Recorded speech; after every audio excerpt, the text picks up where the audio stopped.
Andijon shahrida ham seryoz opalarimiz ko'p ekan. Shulardan bittasini ofis xonasini jihozlab berganmiz. Ko'rib o'zingizlar bir baho beringlar. Marhamat qilib bu ish stoli, bu yerda mana mehmonlar kelsa o'tirgani, kreslolari bilan qilib berganmiz. Bu yerda mana shkaflari bor. Profil oynali. Bayroqlar bilan ko'p shug'ullangan opa ham. Seryoz opalardan ekan. Bu yerlari mana kupe eshikli bo'lgan. Ichi polkali. Bu yerda endi maxsus narsalar bor ekan. Bu yerlar kiyim ilish uchun shkaflari. Shularni qilib tayyorlaganmiz.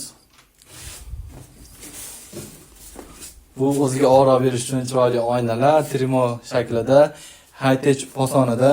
Bu yerda mana chiroyli qilib divanlar qo'yilgan, stollar.